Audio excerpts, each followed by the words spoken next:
Buy my first house now in 2021. You should always have a realtor of your own as a buyer, because when somebody is representing the seller, their job is to sell more and more.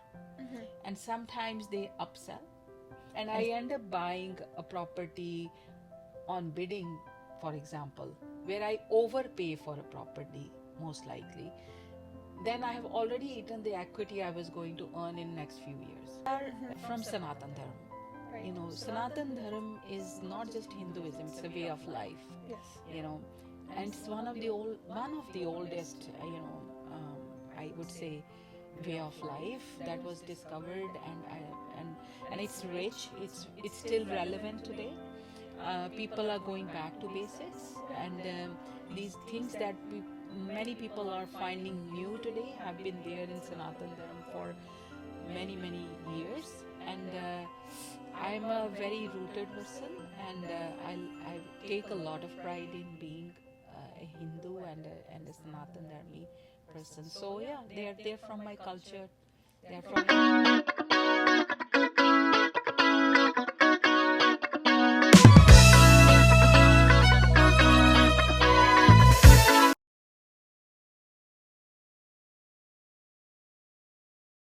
So I know that you're a realtor. I know that you've been doing this for some time. So how did you get involved with being a realtor?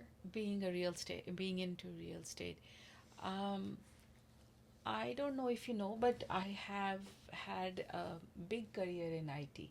Mm-hmm. Like I had 20 years in IT. Yes. I have 2 degrees in computer science. Mm-hmm. But when I came to Canada, it was Canada's technology was a little bit behind as compared to India, Mm-hmm. and that's why I had to make switches. But yet I was able to get into IT and do well there for good amount of time.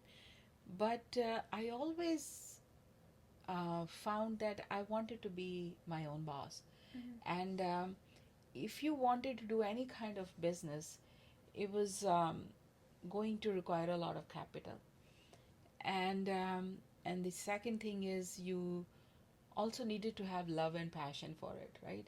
So I I thought I found my passion in making this big change in people's life where they are making one of their biggest purchases.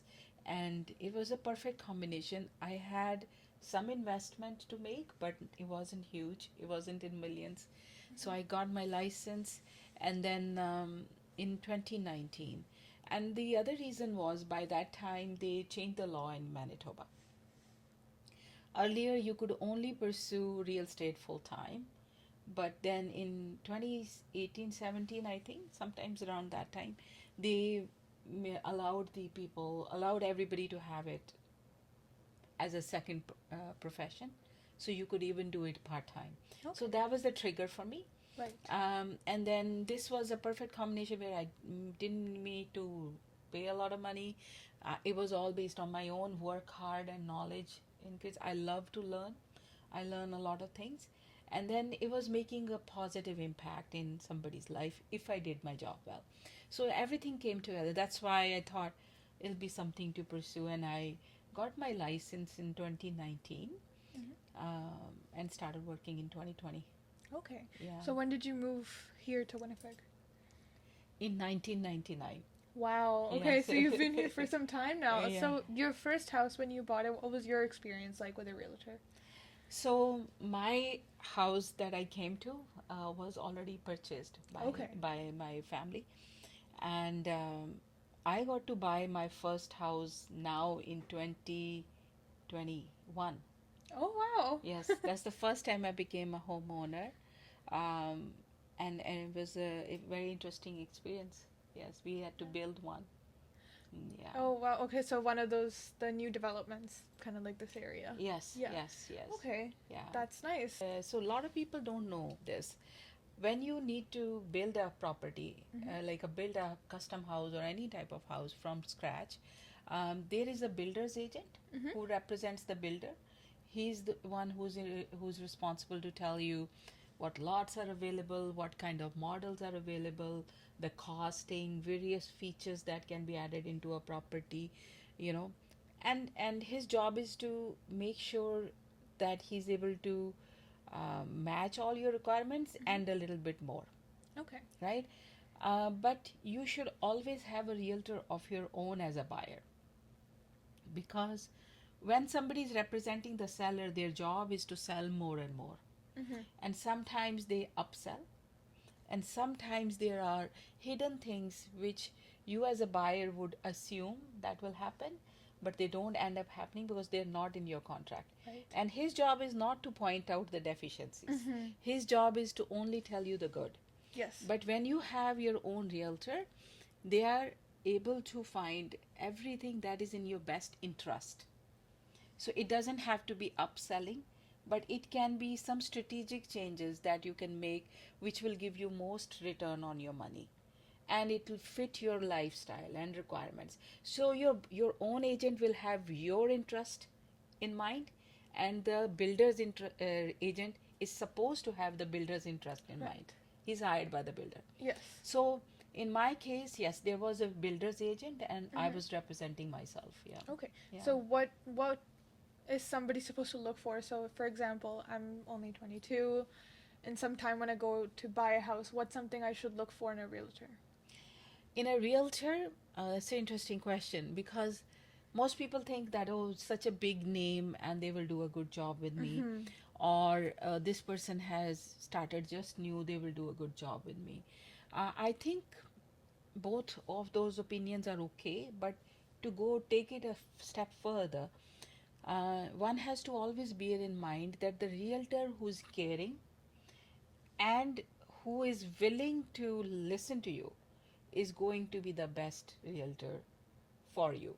You know, they, irrespective of whether they are new or old, you know, are they able to listen to you, understand your requirements? I'll talk for me, not for others, but when I go and talk to a buyer, I am trying to understand where they are at in their life today, Mhm. right? What are their goals in next 5 years? Are they planning to stay in Manitoba, or are they planning to move somewhere else? Is this their first home, or is there their next home, or are they downsizing? You know, all these factors play a role. But if your realtor is not even asking these questions, you know, they are not going to be careful about your requirements in the long run Right. and in the short run, right? Because everything makes a difference in Winnipeg. If you buy a house, in order for you to make some money out of it when you're selling, Mhm. you have to own it for at least 4 to 5 years. Mhm. Otherwise you will end up either breaking even or paying from your pocket, Yes. right? So now if I'm a student who's Mhm. here for only 2 or 3 years, and I end up buying a property on bidding, for example, where I overpay for a property, most likely, then I have already eaten the equity I was going to earn in next few years, Mhm. right? Now, if my plans change, I get a job in a bigger city and I need to move. Now, if I go back to my realtor to sell that house, they won't be able to sell that house in a way that it will make money for you or even break even, right? Unless it's an anomaly like COVID. Mhm. You know, at that time, people bought today, they sold in few months, and they were making money. But COVID doesn't happen all the time. Yes. On an average, and I hope it doesn't happen again, but on an average in Winnipeg, properties appreciate 3 to 4 years, Mhm. 3 to 4% per year. Okay. Okay, so and when you're buying, and so these are the things I keep in mind basically. Um, for example, if there is a younger student group that wants to, by the way, can be 4 people who can get together and buy a property, Yeah. and I always suggest students to do that if they are able to afford the down payment. Mhm. You know, get together, buy a house. Um, if you are able to get, if your goal is to rent, then it's always good to buy a property in areas which are well serviced Mhm. by bus service, etc. But if your goal is to just buy for yourself, and you know, some students get together, they buy a property, and then they move on to the next one, to the next one. then you can buy anywhere with the help of a good realtor. Okay. Yeah.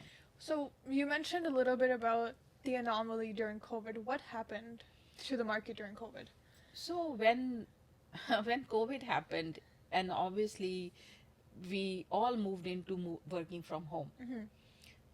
so spaces became very small within Yeah. the house because now you have your whole family, Yeah. and you had to work from home. Mm-hmm. So and at the same time, a lot of people became to be like everybody was working from home at Yeah. the time.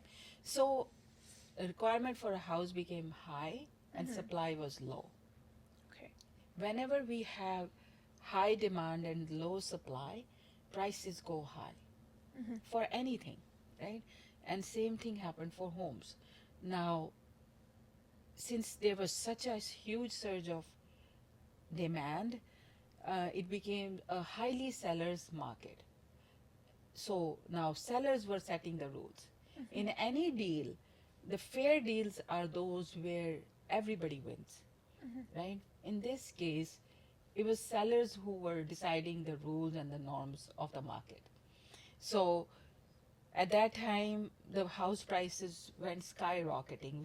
We saw 14 to 18% surge in housing prices in Winnipeg, in mostly all types of homes, right? So that's what happened. So if you bought a house 1 year before COVID, in the time of COVID, 2020, 2021, you were making a huge amount of profit. Right. So everybody just, those people who bought in those times, Mm-hmm. they bought it at a very expensive price.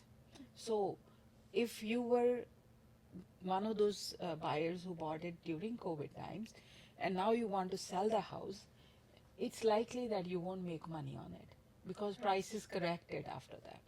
They didn't go drastically low, but they really corrected themselves. Okay.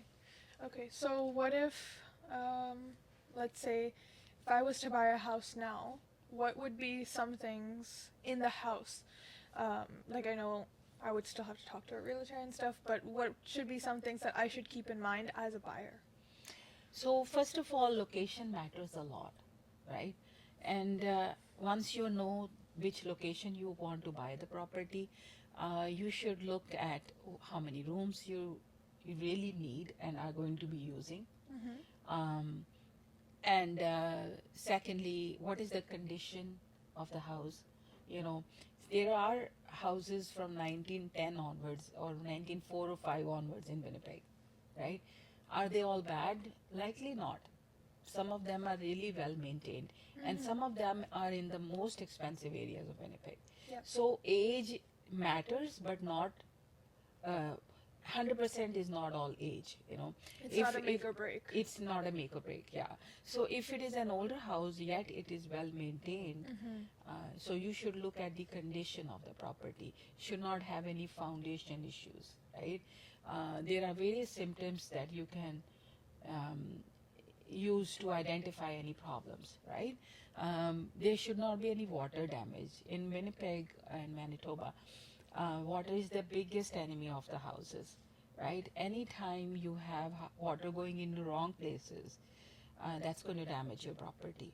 So those are some of the things that you should be cautious about when you're purchasing, so that you don't end up buying a property which is going to require a lot of repairs. Right. Because if there is a foundation problem, that is one of the major repairs. Roof, its condition, when was it changed? Most people change shingles. It's different when you say roof is changed or shingles are changed, right? Roof is the whole roof, including the skeleton, Okay. right? The framework, Yep. and the ply that goes under the shingles, right? And the insulation as well. Everything that, all of that is roof.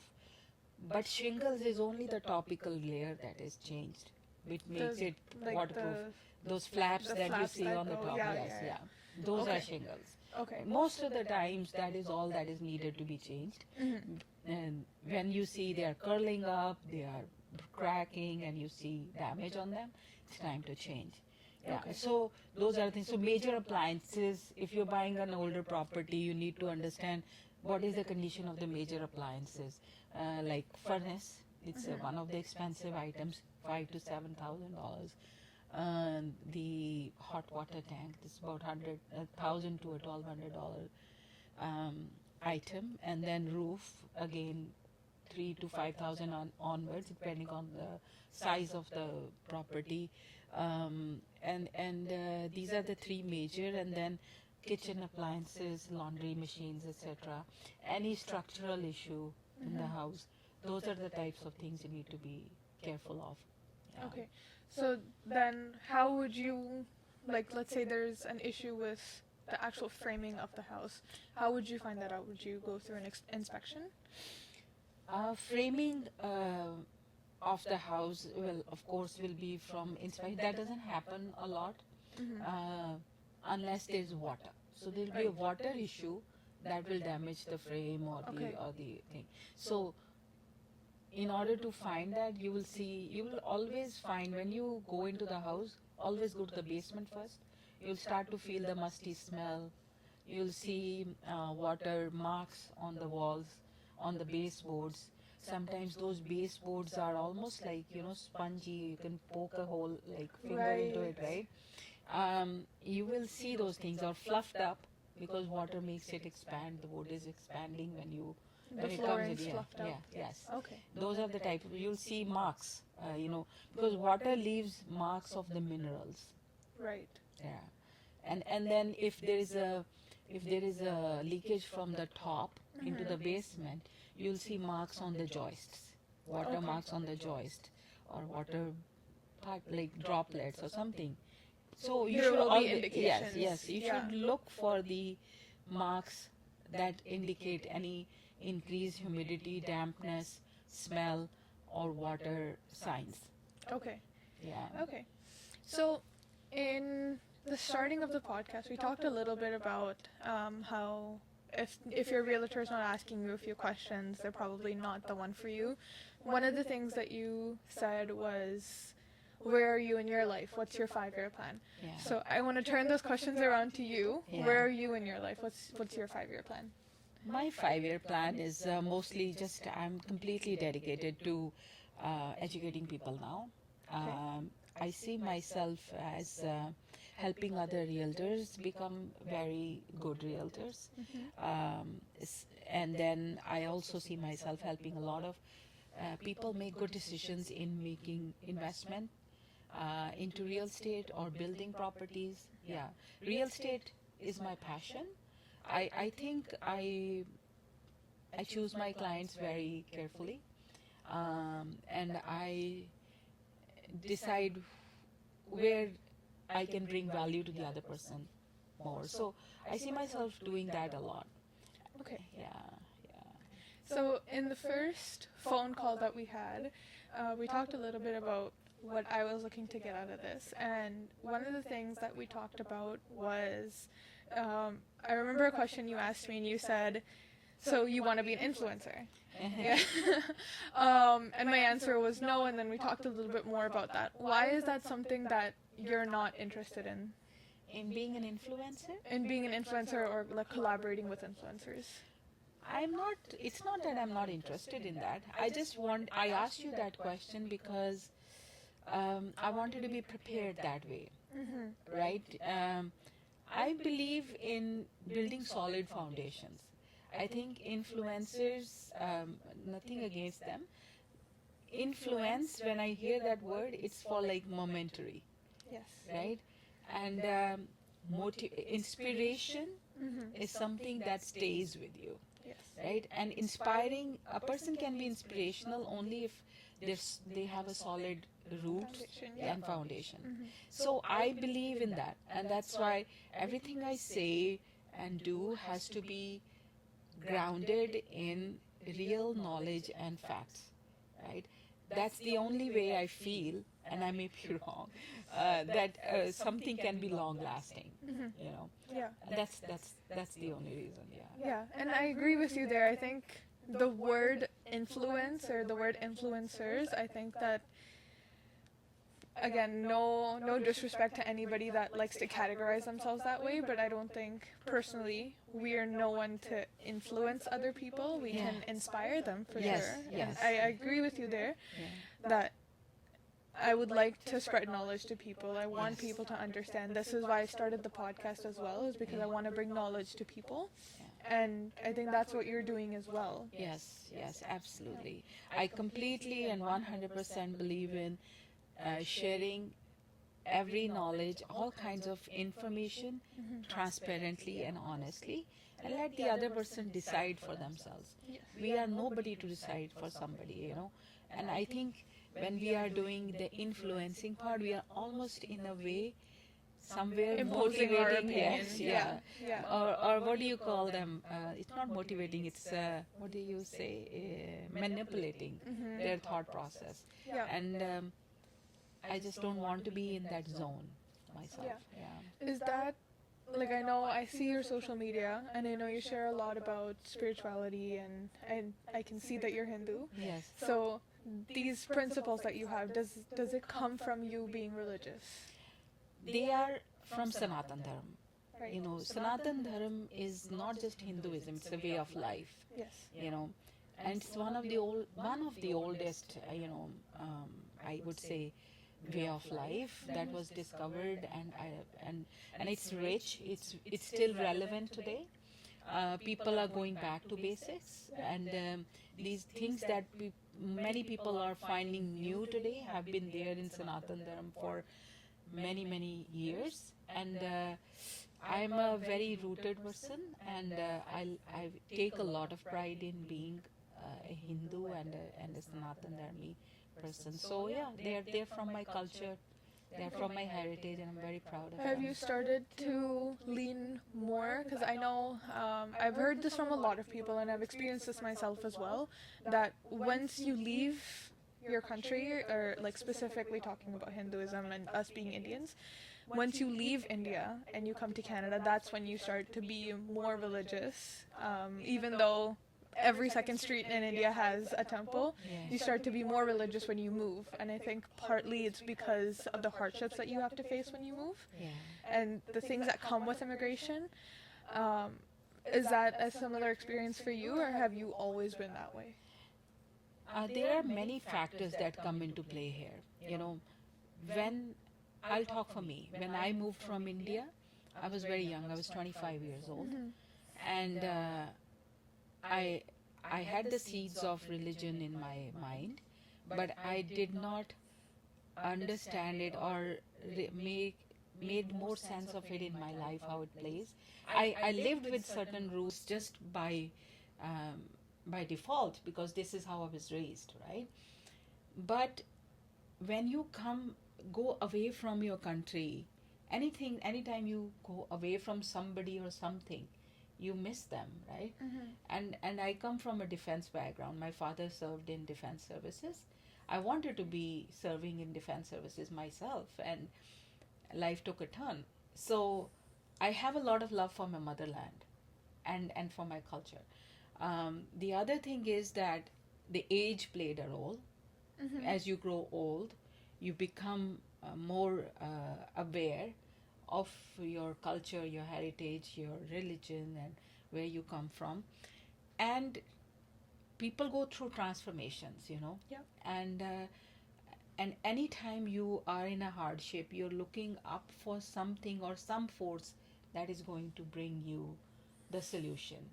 And most times you find that in your religion or your culture, right? So for me, like everybody, I had my own set of challenges, and I took myself back to my parents, my culture, my roots, and my religion. Yeah. Okay. Yeah, I think that's a universal experience for a lot of people. About 3-4 years ago, my dad was doing this job where he would have to deliver cars, and in 1 week he had 3 accidents, and because he was driving in snowstorms, and he ended up in a ditch 3 times in the same week. The first 2 times wasn't super bad, but the third time he was pretty deep in. They had to call in RCMP, my mom and my uncle drove out to the highway to make sure he was okay. He was like really deep in the snow. He couldn't open the door and get out. So around then, I think, was when I started talking more to God and saying like, okay, Yeah. like things are not so great. Yeah. And I don't like, I've always been taught that you shouldn't ask for anything because what you're asking for may be smaller than what God's willing to give you. And so I didn't ask. I just said, I want my dad. That's all I said. And about a year later, he wasn't working in that job anymore. He's still doing a couple jobs, but they're not as dangerous as that one was. But I think you're right. I think hardships and struggles bring you a lot closer to where you're from and your roots. Yeah. Like the last couple years have brought me a lot closer to my parents. That's when my life has been really weird. My grandfather was really sick, and I was going through school, and then I was also trying to juggle that with a job. Wow. And starting this and a business, and right? So it's a lot. So then I think that's when you start to come back and realize that external forces are always just, like, that's exactly what they are. They're just external forces. Yeah. But you and your parents and your siblings and God is the only person that'll always, there'll be a shield around you at all times. Yes. Yeah. I absolutely agree with you. You know, I'm 51 years old, and in my whole life, what I have come to learn is that we as humans think that we have a lot of control. We don't really. Yeah. Right? We don't I think really. the concept of free will is just skewed. Is only up to the point where you decide. At every point in your life, you will have two ways, right? One is the right and the other is the wrong, right? They will both take you somewhere. The right one will feel a long way and a hard work. The wrong way will be like a shortcut and a quick win. But I find that that's the only choice you have to make. You have in your hand, right? Based on that choice, you get your consequences. That's all free will that is there with you. Other than that, everything is controlled. Your own karma, your own wish to get up and go and do something, and do the stuff that you're supposed to be doing. For me, it's like prospecting, looking for clients, helping people, doing my job well. That's all in my hand, right? But the fruit of that is not in my hand. Yes. Right? Where it's going to take me is not in my hand. So when I do my work now, I feel that I'm an instrument of a bigger force. And my job is to just do the job that is assigned to me by the bigger force. I'm just a medium, and do it to the best of my capacity, and then leave it there. Yeah.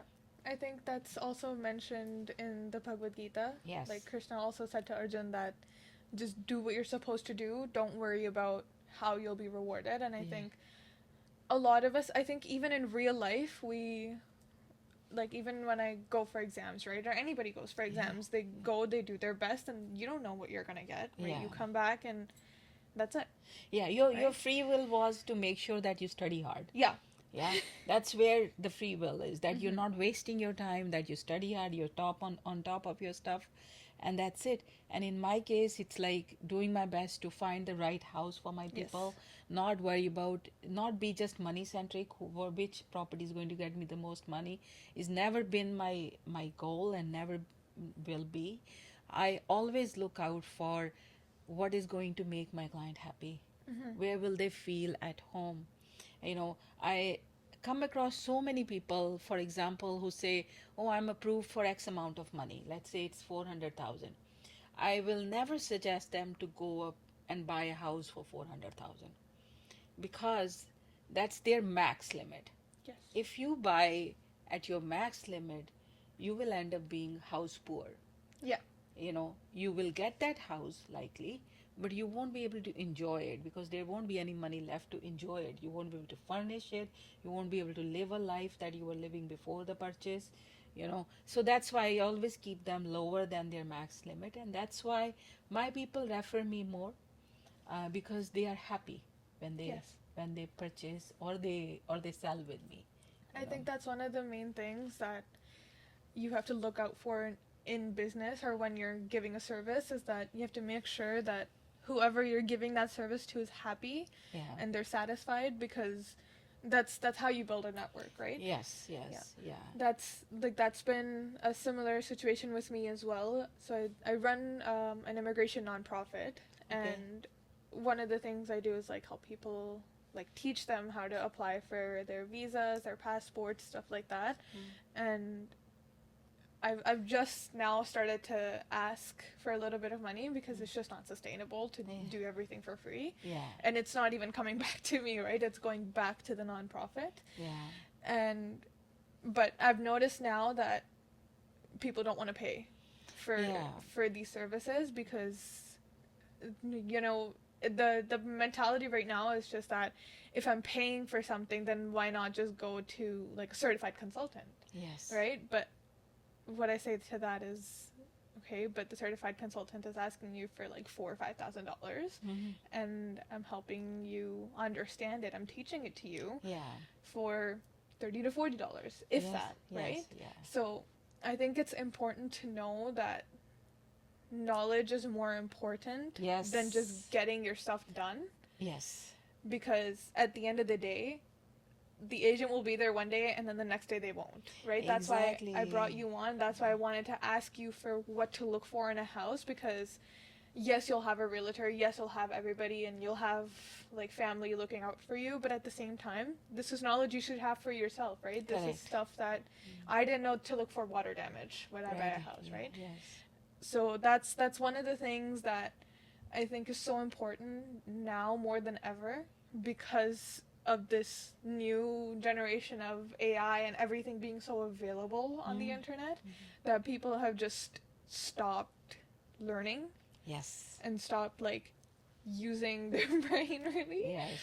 Because I see so many people even in university now that get their assignments done through AI, or they'll pay somebody to do it, but at the same time, what are you there for? Yeah. Right? You're going to university Mm. to learn. You're going to absorb this information so that you have that and you can teach that to somebody else, Exactly. right? Yeah. My degree, even, I feel like now more than ever is so much more important, especially because of what's going on around the world. Yeah. Women's rights are so important for people to know and to understand, and why these things are happening. I think Yeah. that's so important, and people half of the time just don't want to listen, Yeah. right? And Yes. it can get really frustrating because you're just trying to help. Correct. I agree with a lot of points you made. I think at the end of the day, cheating is never going to lead you Yeah. to a sustainable success. Mhm. You know, if you're cheating on your assignments, you're failing to learn, You're which only is cheating going yourself. which is going to come and bite you at the back sometime in your life. Mm-hmm. The other thing is, you mentioned about somebody being willing to to teach you, somebody who's got the knowledge. And that's where we started in the beginning. Mm-hmm. You know, the realtors who are too busy and they have no time for you, no matter how experienced they are, they're not going to be able to be good for you. Yeah. Right? As compared to somebody who's hungry, who's willing to, who has basic, like a good base of knowledge, Mm-hmm. and who is willing to serve you, go out of their way. Yes. That's the person you want to work with. Mm-hmm. You know, in my first year of real estate, I went through about 350 homes. Just I used to book my own showing and go, Right. just to learn about various types of houses.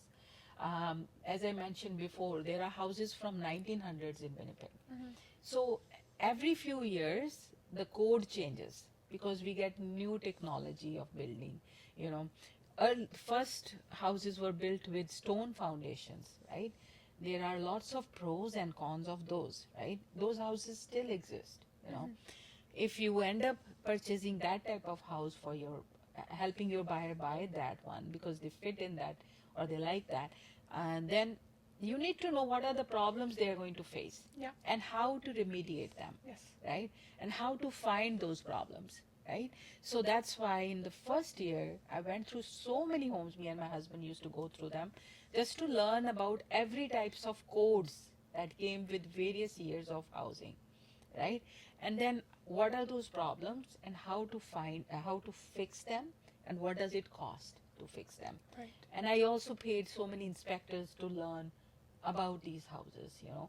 And that's the knowledge I carry with me, and that's the value I bring to people Yes. who work with me. So I may not have 40 years of experience in real estate, but I bet you I have enough knowledge to give excellent service to people who work with me, right? So I know about rural land, I know about agricultural land, I know about vacation homes, what to look for them in them, river properties, various types of constructions. So you should go for somebody who has that kind of knowledge base Yes. and who cares for you. I think Yeah. people don't care these days. Yeah. Unfortunately, people don't care. I've seen this so many times. Yeah. So I agree with what you said, that you cannot be cheating yourself. It's going to come back to you. Yeah. And then another thing you mentioned about people not ready to pay for your services. I've also learned that in order to sustain yourself in these times, you need to be smarter in only putting your energy and time into places which are going to give you fair return. You know, I feel that services are invaluable. Service industry is invaluable. One should not be shy of asking proper remuneration of Yeah. their services. Yeah, yeah, yes. Yeah.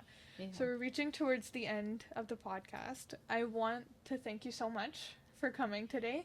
And before we stop recording, I want to ask you, what is one thing that you would like to say to somebody that is starting their life now?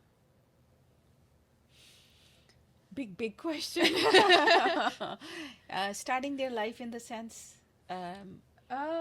Let's say somebody that's in my age group, just about to graduate university, like working full time, stuff like that. I would say that in terms of profession, I would say that discipline will take you a long way. Secondly, there are no shortcuts to success.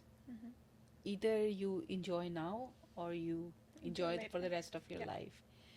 And third, in every step of the way, enjoy the journey. Don't forget to sit back and enjoy little things in life, be it being spending time with family or with your friends, or actually learning for the sake of learning, not for just getting those marks. Find something that you feel good about, and then you will never feel like you're working. You know, I get up every morning early, and what gets me out of the bed is this next person I'm going to be helping. Yeah, so if you are able to find that purpose which drives you out of your bed, you're lucky. Sooner you find it, the better it is. But don't stress yourself for it. And one should not also compare themselves with others in terms of age, or by this age I should be this much, or there's no such thing as that. Everybody has their own timing, everybody has their own journey, and everybody is at their own level of that journey, if that makes sense. You know, so you have your own journey, just focus on that. Don't compare yourself with others in terms of age or success or whatnot. Get inspired, work hard, and enjoy. Okay. Yes. That's great advice. Thank you so You're much. welcome. Thank you so much for coming. Thank you. And I hope to see you again. I'll be happy. I hope you guys gained something good out of this. Thank you. and Thanks for there's a having lot me of over good here. stuff here. I learned a lot, and I'm sure people will also learn a lot. Thank you. Thanks, Khushi. Thank you. Take care.